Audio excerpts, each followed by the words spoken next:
आज आपलं 8वं लेक्चर जे आपण 40 तासांचे 40 लेक्चर घेत आहे त्याचं 8वं लेक्चर आहे आणि तुम्हाला माहित पण असेल आपण जेवढेही काही लेक्चर घेत आहे हे सर्व स्टेप बाय स्टेप तुम्हाला बघायचे आहेत कारण तुम्हाला माहित आहे आपण स्टेप बाय स्टेप सर्व जे टॉपिक आहेत ते एका मागे एक दिलेले आहेत. तुम्ही रॅन्डमली बघसाल तर तिथे प्रॉब्लेम होणार आहे. ओके, चला मग सुरुवात करू आपण आजच्या सेशनला. आजचं सेशन खूप इम्पॉर्टंट आहे ॲज यू नो. फक्त 40 तासाचे 40 लेक्चर करून आपण भारतामधल्या कुठल्याही एक्झाम मध्ये पैकीच्या पैकी स्कोअर करू शकतो. मग ती एक्झाम कुठली असू द्या, MPSC, TCS, IBPS, other exam doesn't matter. फक्त तुम्हाला आपल्या 40 तासांचे 40 लेक्चर बघायचे आहेत. आज आपलं हे 8वं लेक्चर आहे. याच्या अगोदर आपण पूर्ण 7 लेक्चर कंप्लीट केलेले आहेत आणि सर्वात महत्त्वाचं म्हणजे हे सर्व लेक्चर स्टेप बाय स्टेप आहेत. कुठेही लेक्चर स्किप करू नका आणि जिथे जिथे इश्यू येते पर्सनली माझ्यासोबत शेअर करा. मी एकच सजेशन देईल, लेक्चर कुठेही स्किप करू नका. चला मग सुरुवात करू आपण आजच्या 8व्या नंबरच्या लेक्चरला. की जे सर्व लेक्चर हे 10 लेक्चर जे आहेत बेसिकली हे तुमच्या संपूर्ण एक्झामसाठी उपयुक्त आहेत. आतापर्यंत आपण सर्व 7 लेक्चर कंप्लीट केले. आज आपण 8वं लेक्चर बघत आहोत आणि जनरली तुम्हाला माहित आहे 40 तासाचे 40 लेक्चर्स आहेत. याच्यामध्ये vocabulary, grammar, comprehension, cloze test, parajumble, passage सर्व काही कव्हर होणार आहे. ओके, चला मग 8व्या लेक्चरला सुरुवात करूया.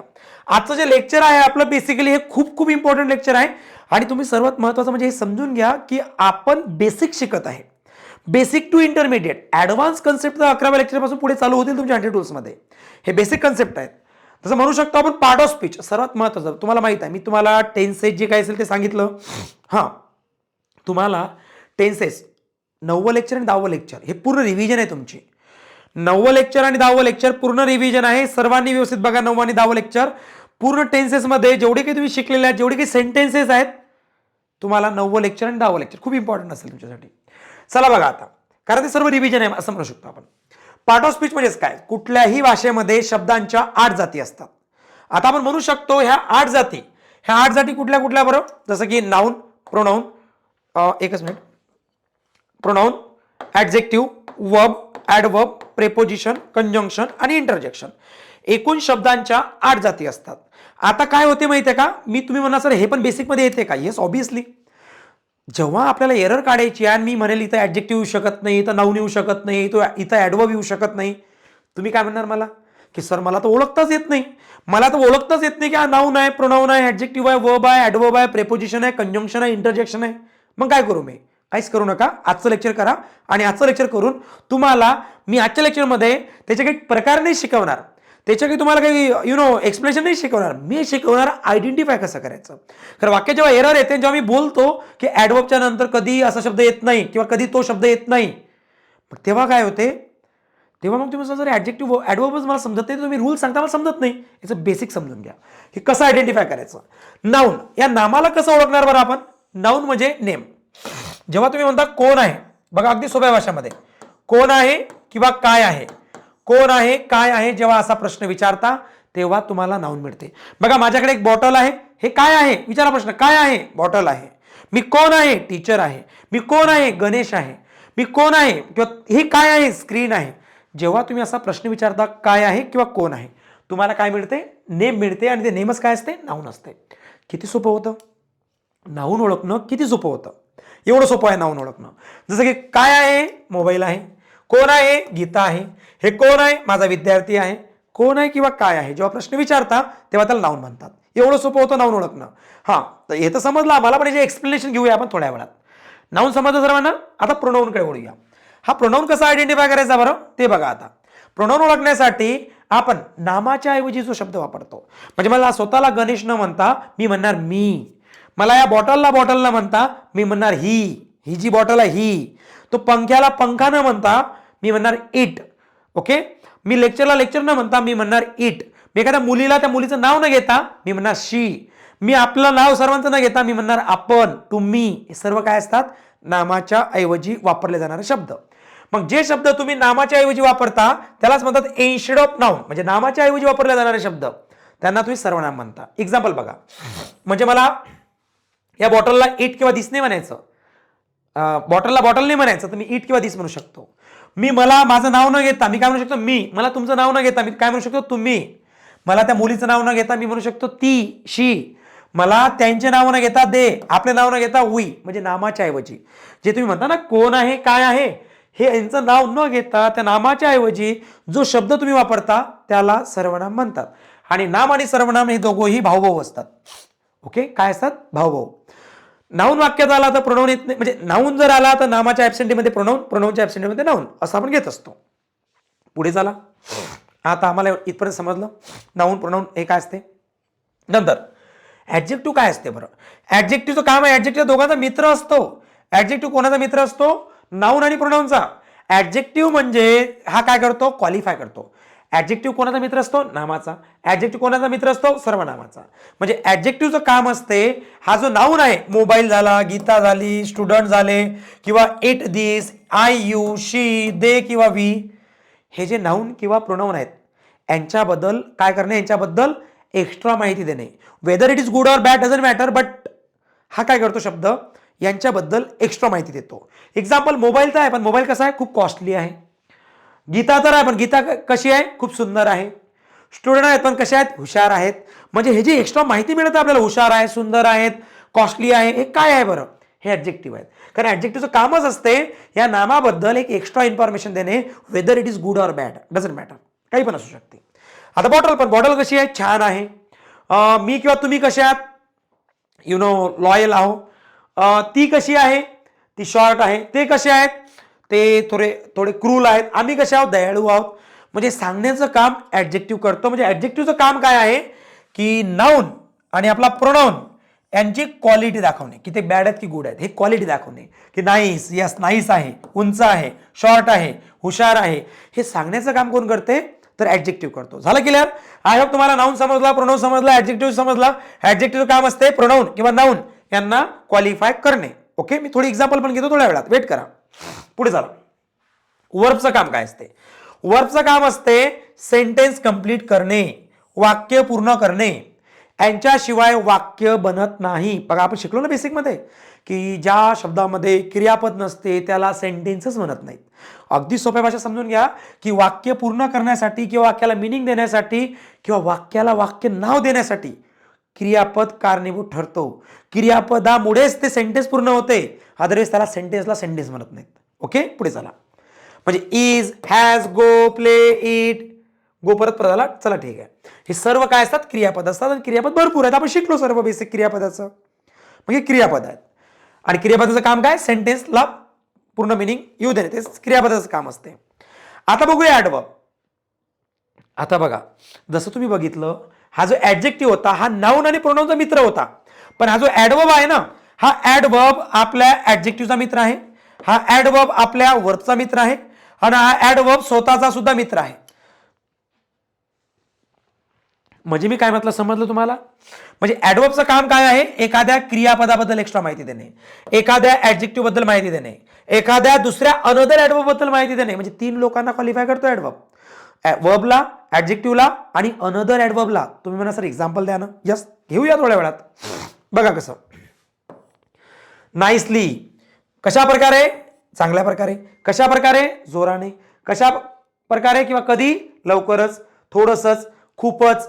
हे सांगण्याचं काम ऍडवर्ब करते. त्याला एकदम डिटेलमध्ये घेऊया, टेन्शन नका घेऊ, थोडा वेळ द्या मला. हे फक्त एक बॉक्स आहे, मी एक एक तुम्हाला पीडीएफ घेतो आणि हे पूर्ण कंप्लीट करून देतो. चला पुढे चला. आता बघा काय म्हणू शकतो आपण? प्रेपोजिशन. प्रेपोजिशन म्हणजे नाऊन किंवा प्रोनाऊन यांची काय सांगणे? पोझिशन सांगणारा शब्द. आता तुम्हाला माहित आहे बॉटल आहे, हे बॉटल आहे कुठे? मी तर ठेवली. बॉटल कुठे आहे? तुम्ही म्हणा सर टेबलाच्या वर आहे, म्हणजे पोझिशन सांगितले तुम्ही, वर आहे पोझिशन. किंवा तुम्ही म्हणा सर टेबलाच्या मध्ये आहे, किंवा तुम्ही म्हणा सर टेबलाच्या समोर आहे, टेबलाच्या मागे आहे, टेबलाच्या अलीकडे, टेबलाच्या पलीकडे, टेबलाच्या खाली, टेबलाच्या जवळ, टेबलापासून दूर, ह्या सर्व पोझिशन्स आहेत. मग या पोझिशन कोणाकोणाच्या? नामाच्या किंवा सर्वनामाच्या. नामाच्या किंवा सर्वनामाच्या ज्या पोझिशन्स असतात हे सांगण्याचं काम प्रेपोजिशन करत असतो. जसं की वर आहे, मध्ये आहे, किंवा त्या वर कडेचा डायरेक्टली लावलेलं, हे सर्व सांगण्याचं काम प्रेपोजिशन करत असतं. त्याचं पण एक्झाम्पल घेऊया आपण. पुढे झाला. कंजंक्शन म्हणजे काय बरं? ते पण बघून घेऊ. कंजंक्शन म्हणजे काय करणे? कनेक्ट करणारा शब्द, जोडणारा शब्द.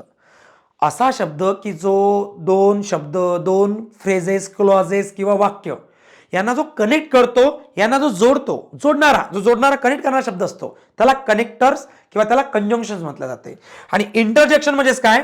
इंटरजेक्शन म्हणजे त्याला म्हणतो आपण सॅडन नाही, ते सडन पाहिजे होतं. काय पाहिजे होतं? सडन. म्हणजे अचानक तुम्ही काय होता? अचानक हॅपी होता, अचानक दुःखी होता, अचानक सरप्राईज होता. म्हणजे तुमच्या फिलिंग मध्ये अचानक घडणारा बदल हा इंटरजेक्शन असतो. एक्झाम्पल, ओ म्हणजे अचानक मला सरप्राईज वाटलं, ओ असं का, ओके. हे कोणतरी जात होतं, माझ्या तोंडातून अचानक शब्द निघाला, अरे थांब.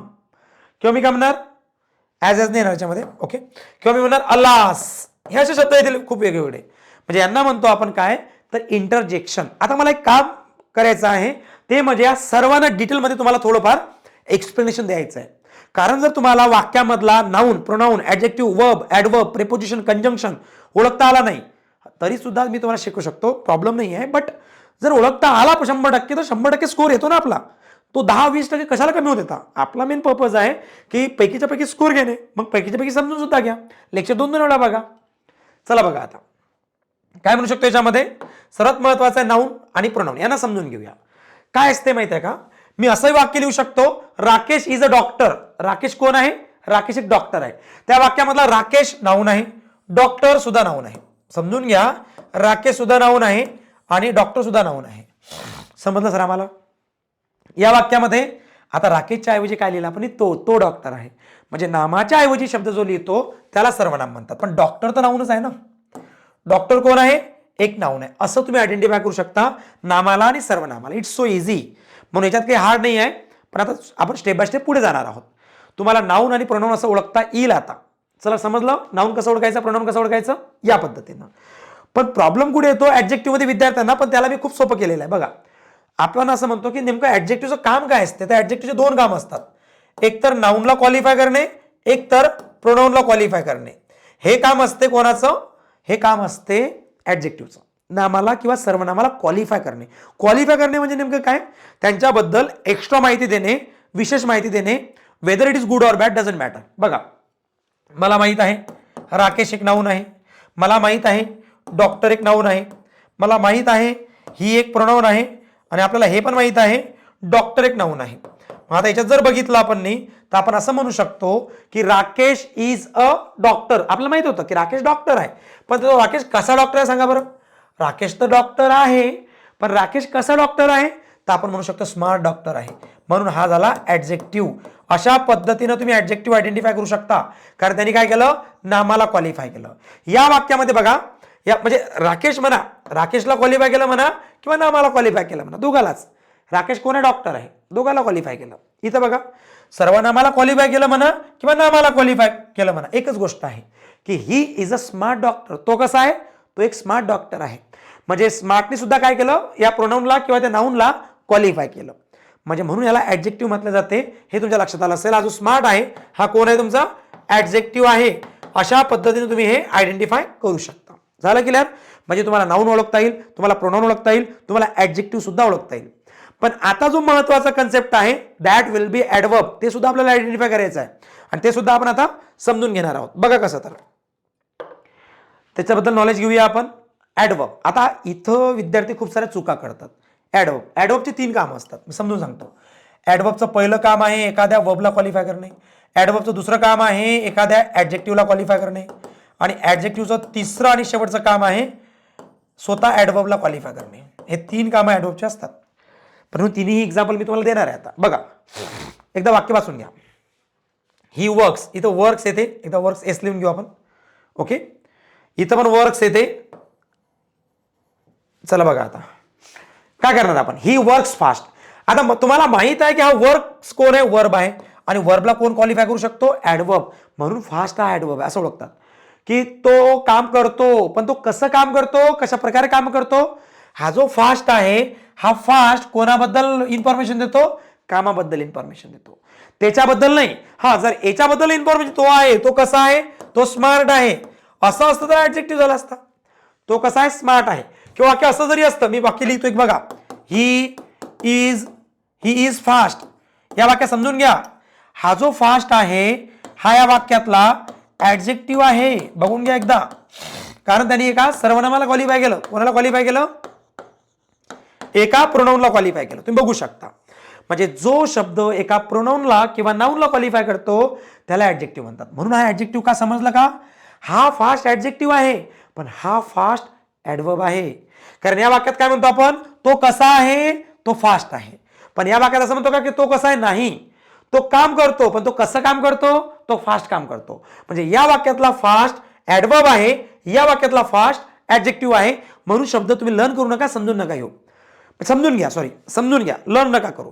मला फक्त एवढं सांगायचं की वाक्य वाचून हा कोणाबद्दल माहिती देतो, काय करतो, असं डिटेलमध्ये जेव्हा तुम्ही स्टेप बाय स्टेप घेता ना, तुमची बेसिक इंग्लिश खूप स्ट्रॉंग होत जाते. परत बघा आणखी, he is very smart doctor. आम्हाला माहित होतं ही तर एक प्रोनाऊन आहे, हे आम्हाला माहित होतं. ही एक प्रोनाऊन आहे, ओके, माहित होतं. आम्हाला ही माहित आहे की डॉक्टर एक नाऊन आहे, ते पण माहित आहे. आम्हाला ही माहित होतं की डॉक्टर बद्दल म्हणजे नामाबद्दल, नामाला जो क्वालिफाय करतो तो ऍडजेक्टिव्ह असतो, आम्हाला हे पण माहित होतं. आणि आम्हाला हे शिकायचं आहे की जो शब्द ऍडजेक्टिव्हला क्वालिफाय करतो, जो शब्द एका ऍडजेक्टिव्हला क्वालिफाय करतो, बघा इथं ऍडजेक्टिव्हला जो शब्द एका ऍडजेक्टिव्हला क्वालिफाय करतो तो कोण असतो? ऍडवर्ब असतो. म्हणजे तुमच्या लक्षात आलं असेल या वाक्यामध्ये कशा प्रकारे त्यांनी वर्बला क्वालिफाय केलं हे तुमच्या समोर आहे. या वाक्यामध्ये कशा प्रकारे त्यांनी एका ऍडजेक्टिव्हला क्वालिफाय केलं हे वाक्य सुद्धा तुमच्या समोर आहे. बघा, he is a smart doctor, माहित होतं आम्हाला, he is a smart doctor. Smart तर आहे, पण किती स्मार्ट आहे? खूप स्मार्ट आहे. म्हणजे ऍडजेक्टिव्हला क्वालिफाय केलं या वाक्यामध्ये. ऑलरेडी माहिती आहे मला स्मार्ट की ऍडजेक्टिव्ह आहे, आम्ही शिकलो अगोदरच.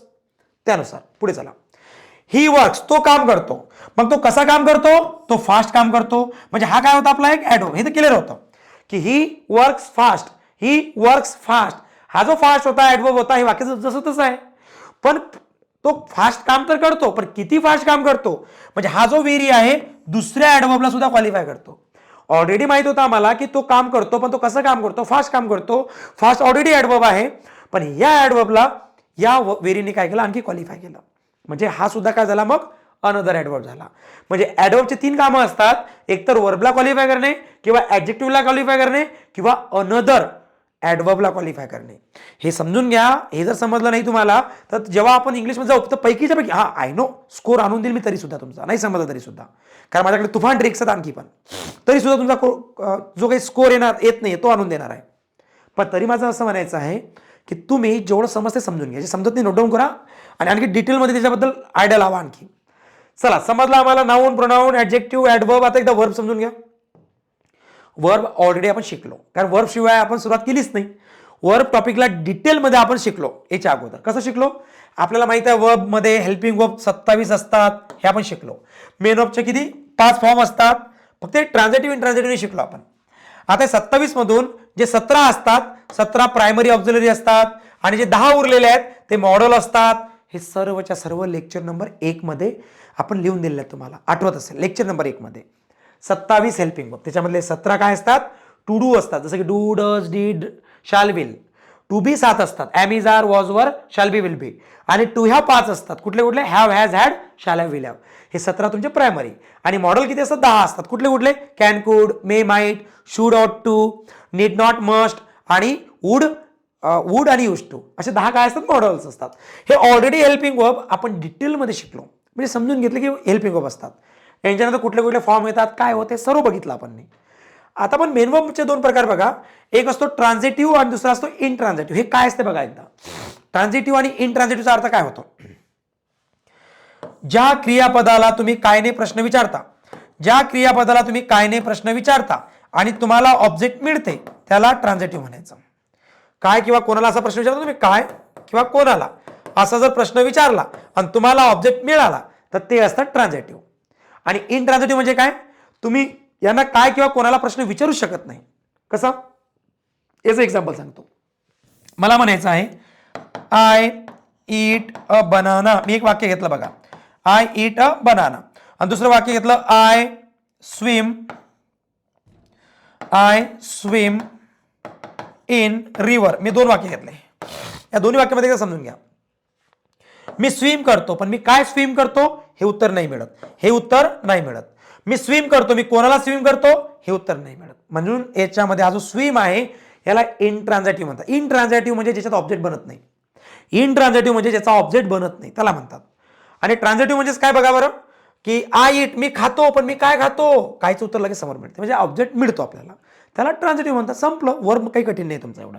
वर्बमध्ये बेसिकली बस एवढंच माहीत पाहिजे होतं तुम्हाला. ओके, वर्बचं कामच असते वाक्य पूर्ण करण्यासाठी मदत करणारा शब्द. पुढे चला, प्रेपोजिशन. प्रेपोजिशन काय असते थोडं समजून घेऊ आपण आता. सर्वांनी बघा एकदा, प्रेपोजिशनची डेफिनेशन काय.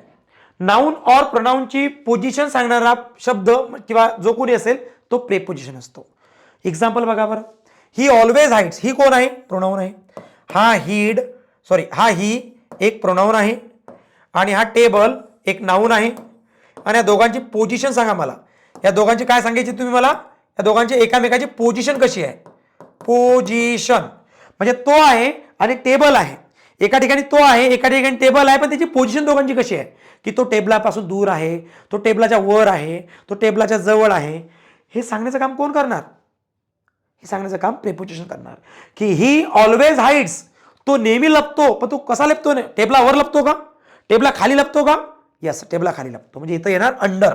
काय येणार, अंडर द टेबल, द पाहिजे होता इथं, under the table. He always hides under the. हा अंडर कोण झाला मग, अंडर प्रेपोजिशन झाला. कारण त्यांनी काय केलं, त्यांनी या सर्वनामाची आणि नामाची पोझिशन सांगितली. ओके, मी इथं तुम्हाला पार्ट ऑफ स्पीच डिटेलमध्ये नाही, त्यांना ओळखायचं कसं हे शिकवत आहे. ओके, परत बघा. आय कोण आहे, प्रोनाऊन आहे. हर कोण आहे, प्रोनाऊन आहे. या दोघांची पोझिशन कोण सांगणार. आय नेव्हर सिट, मी कधीच बसत नाही. तिच्या दूर, तिच्या जवळ, तिच्या बाजूला, कुठे नेमकं खूप सारे घेऊ शकता.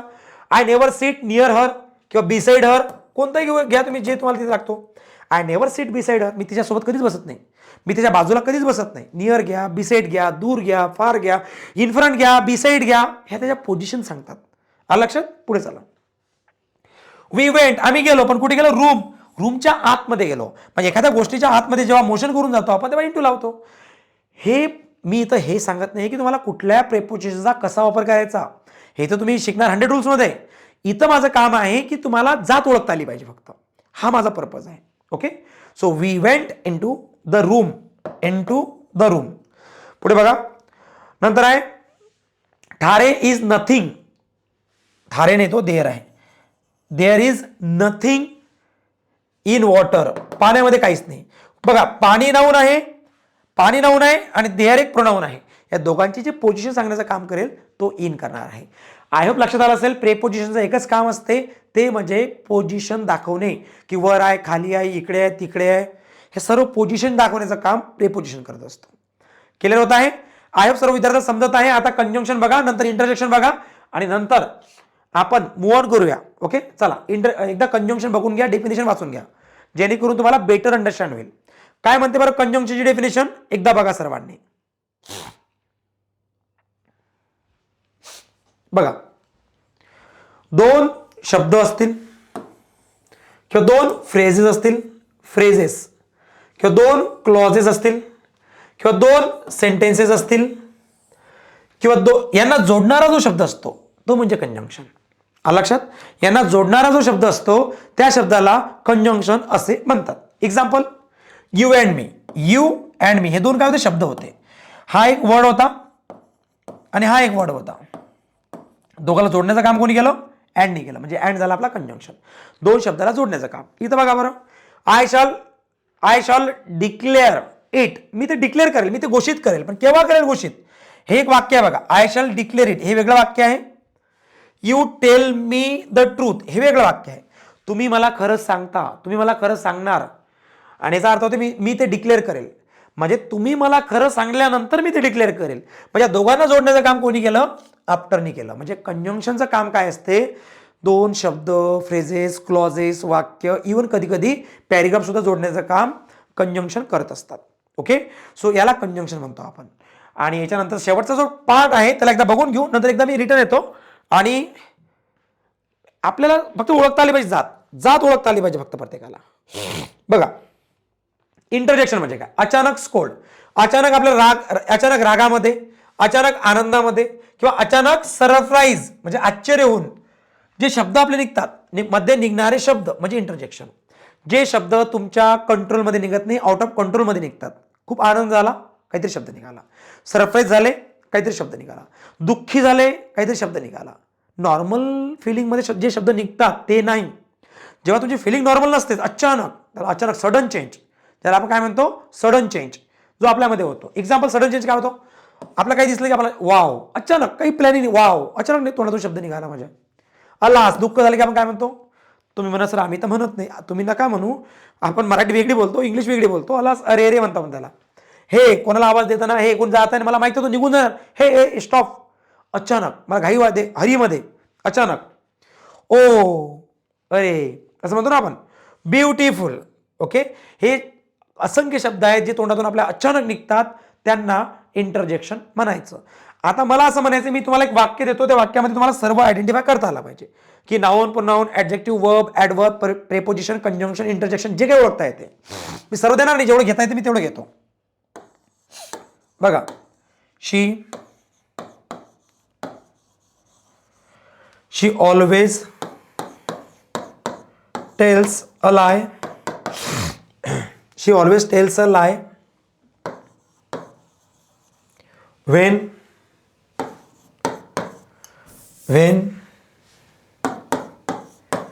you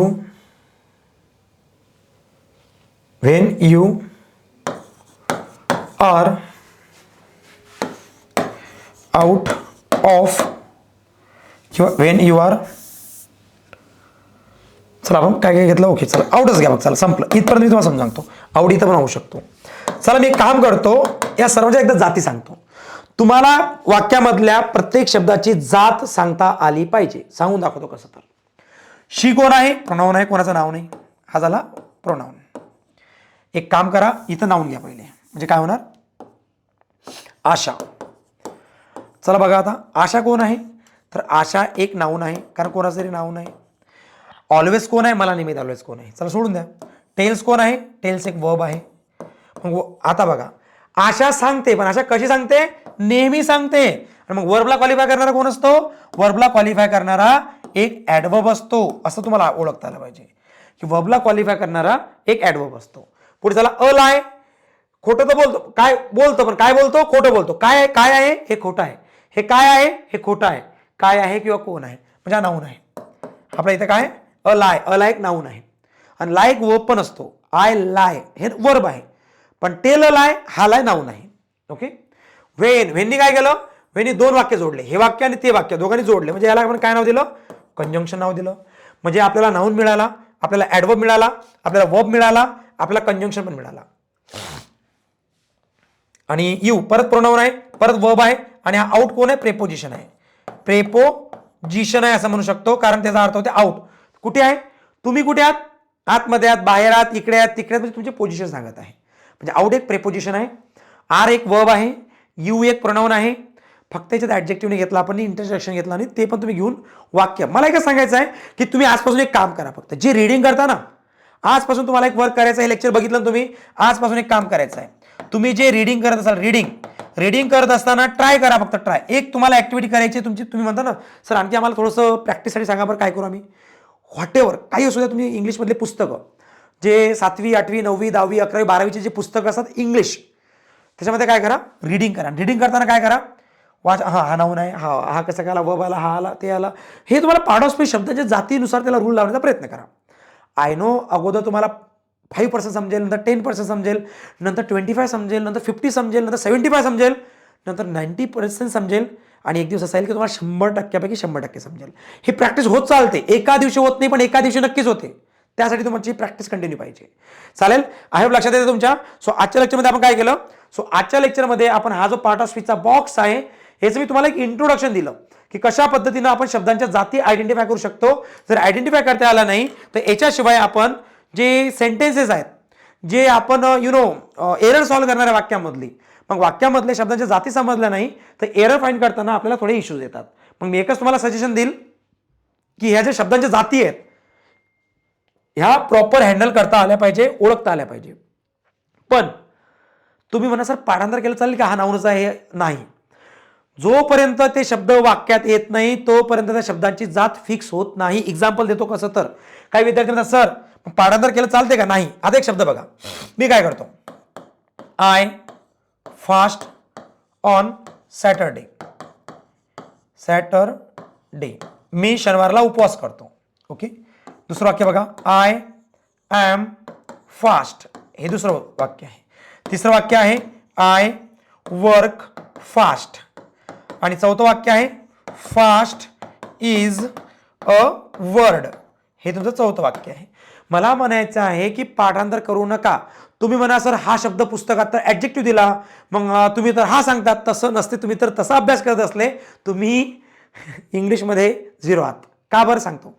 अपुरे ज्ञान धोकादायक असते. A little knowledge is dangerous. कसं बघा, आता इथं हा जो फास्ट आहे एखाद्या क्रियाचं काम करत आहे. कशाचं काम करत आहे? वर्कचं. त्याचा अर्थ ते करणे. काय होत आहे त्याचा अर्थ? करणे. मी शनिवारला काय करतो? उपवास करतो, म्हणजे काहीतरी करणे.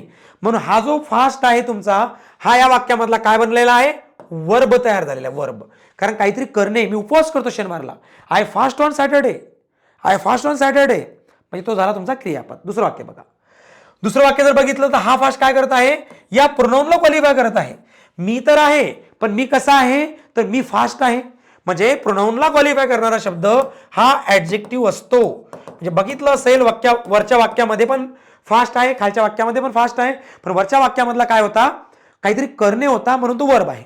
खालच्या वाक्यामधला ऍडजेक्टिव्ह आहे, कारण तो एका प्रोनाउनला क्वालिफाय करतो. एखाद्या प्रोनाउनला किंवा नाउनला क्वालिफाय करणारा शब्द हा ऍडजेक्टिव्ह असतो. पुढे चला. आता इथं जर बघितलं आता इथं पण